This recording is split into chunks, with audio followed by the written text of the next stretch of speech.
Hey guys, Kaivox here again. Welcome to part 2 of making real gems from Steven Universe. And in this video, we are going to be...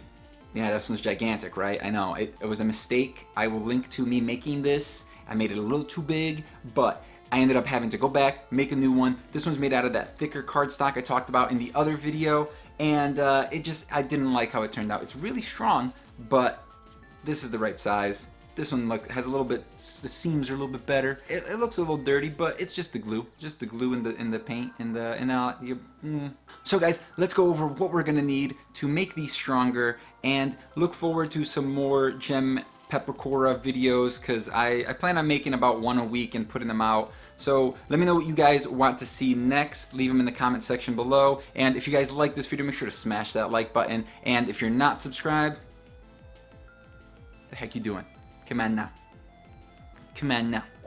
What I'm going to be using for this is going to be fiberglass resin, Bondo brand. It comes with this little guy right here to mix with it.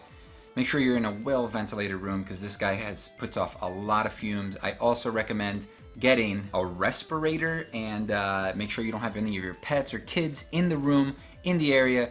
Best idea is to go outside and do this, because they don't make, like, you know, little baby respirators or kitty respirators. I mean, that would be pretty cute if they had a respirator for like a cat or your dog or something, and they could just hang out with you while you you work on stuff, right? Come on now. Make sure to put some sort of cardboard down or a mat of some kind to protect your work surface, because you don't want to ruin your table or whatever you're working on. Also, let's hope that my shirt doesn't get ruined from this, because this is like my favorite shirt right now. So you're gonna need some sort of a vessel to mix your resin in. And speaking of resin mixing, you're gonna need something to mix it. You could use a popsicle stick. I'm gonna just use the paintbrush that I'm gonna use. These paintbrushes are also very, very cheap. It's about $2.50 or something like that for, I think, 36 of them, which is definitely the way to go. Harbor Freight,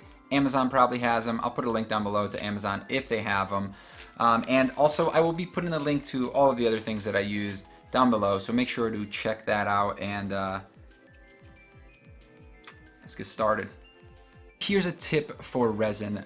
It doesn't actually cure like air dry like paint does. What it actually does is it has a chemical reaction in it, and it uses heat to cure. So if you guys are in a really cold area, if it's winter right now, you gotta kind of think about that, because if you go outside, it's 30-something degrees outside, it's not gonna cure. It's gonna be tacky.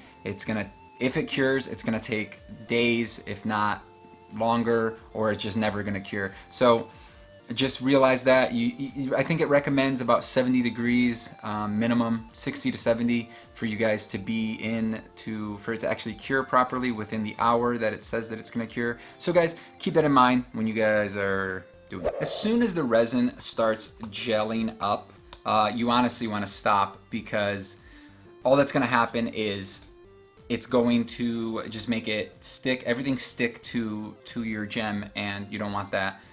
What you want to do is you want to stop, do thin layers, multiple layers, very thin, and you'll get the best results. You'll get the smoothest results at first, so that then later you have an easier time with step 3. Since I do this in my office, I keep a Ziploc bag, and I throw these out and put them in there so that it doesn't get the room too stinky. So now we're going to give it about an hour to dry. The thicker coat, it'll dry faster. I did a thin coat, so it may be not fully dry. So what we're gonna do is we're just gonna touch it within an hour and see if it's fully dried out.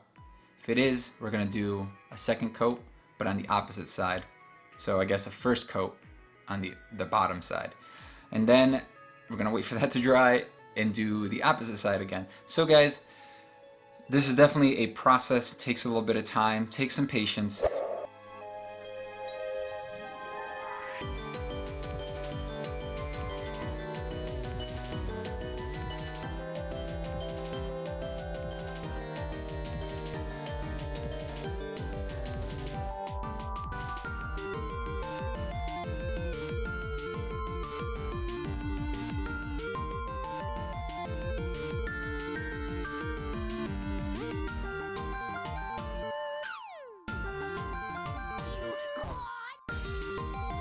That was part 2. I hope you guys enjoyed it. I hope it was enough information for you. If you have any questions, feel free to leave them in the comment section below. I will also link to everything I use, like I said before, down below. Right now, I have to go work on that one right there, and I have to wait for that to dry, maybe do one more coat, and then work on part 3. Part 3 is going to be sanding and finishing them off a little bit more before we make the mold. Let me know what gems you want me to make next. Feel free to leave some comments down below on what you guys thought about this video, and make sure to smash that like button, make sure to subscribe, and see you next time.